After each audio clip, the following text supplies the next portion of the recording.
Bismillahirrahmanirrahim. Assalamualaikum warahmatullahi wabarakatuh. My name is Fatin Najihah binti Muhammad Nur. My matric number 1201842 and my friend is NURIN ALIA NATASYA binti SHAHRUM, matric number 1201838.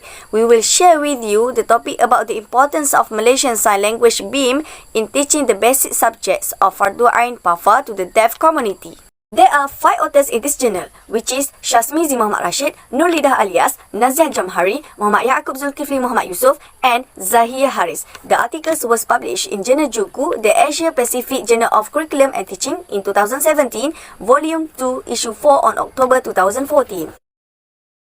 Let's move to the first author in this article. Firstly, Dr. Shazmi Muhammad Rashid. He is a lecturer in Special Education at the Faculty of Education, Universiti Kebangsaan Malaysia, UKM. He possesses a Doctor of Philosophy in Education, Special Education from the Faculty of Education, Deaf Education, Malaysian Sign Language BIM, and Malay Hand Code, KTBM, as well as Spiritual Education for the Disabled. Secondly, Nur Lidah alias. She is an Associate Professor in the Curriculum and Instructional Technology Department, Faculty of Education, University of Malaya. She received her bachelor degree Electrical Engineering from Monash University, Australia, and her Master and PhD degrees from the University of Malaya. Thirdly, Dr. Najihah binti Jamhari. She is Senior Lecturer Department of Software Engineering, Faculty of Computer Science and Information Technology. Her areas of expertise other than software engineering are human-computer interaction, interface design, elderly, autism, deafness, and Al-Quran.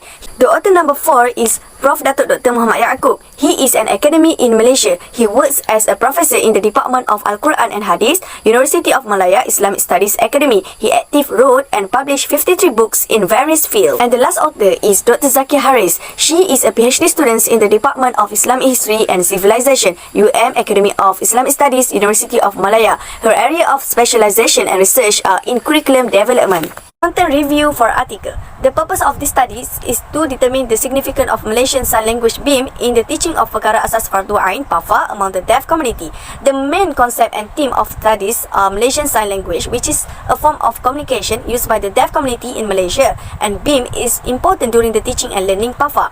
Next, theory that used in this article is not explained in this journal. The method of the study is qualitative research method, which is data were collected through interviews with 5 deaf people who are expert in BIM and have experience in teaching PAFA. The results suggested that 3 were important reasons for using BIM in PAFA teaching and learning for the deaf community: to understand the content of PAFA, to establish interest among the community to study PAFA, and to ease the communication process during the teaching and learning sessions. Now, I will talk about the critical review of this article.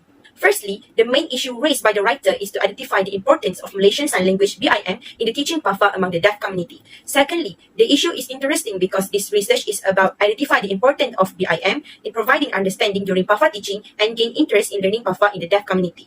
Next, the issue raised by the writer relevant to me as a researcher. BIM among the deaf community is for communicating, understanding, and conveying message. Knowledge and understanding in PAFA is also crucial to mold and produce practicing Muslims with knowledge, especially Islamic knowledge. Fourthly, I agree with the research finding of this article. The use of BIM can give understanding to the deaf community in learning PAFA and facilitate the communication of the deaf community in learning PAFA.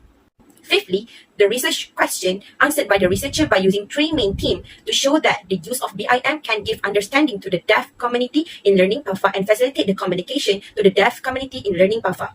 Moreover, the research methodology used by the researcher is appropriate to the research being conducted. The instrument involved in this study is in the form of an interview.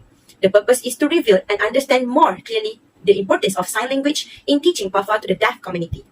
The finding of the study is reliable and convincing to me. The researcher used 5 people from the deaf community who have skills and expertise in the use of BIM. In addition, they are Islamic education teachers who teach PAFA or preachers to the deaf community. The step did the researcher take to ensure the validity and reliability of the study is field research. The researcher interviewed 5 people from the deaf community with the aim of revealing and understanding more clearly the importance of sign language in teaching PAFA to the deaf community. Next, the researcher takes relevant steps to ensure the research ethics are followed by using video recording. The interview recording will be retyped. After that, this article changes the way I think about the point raised in the article. Deaf people have hearing problem, cannot speak well, have limited language acquisition. I believe BIM is a visual language that is easily understood by the deaf community. Lastly, these authors use qualitative method in their research. They use their interview method that guide by a list of questions or issues that the researchers want to uncover. The researcher also made modification, add question, and was not to attach to the question that had been prepared, according to the situation and the responses from the interviewed teachers. In conclusion, BIM is very important to use in teaching PAFA to the deaf community. This is because BIM can increase the understanding to the deaf community to learn PAFA. In addition, BIM can create good communication for the deaf community to learn PAFA because BIM is the main language in this community. Next, BIM can create good communication for the deaf community to learn PAFA because it can make it easier for this community to hold question and answer activities in PAFA classes. Lastly, these are 10 references that we get from the internet about deaf community.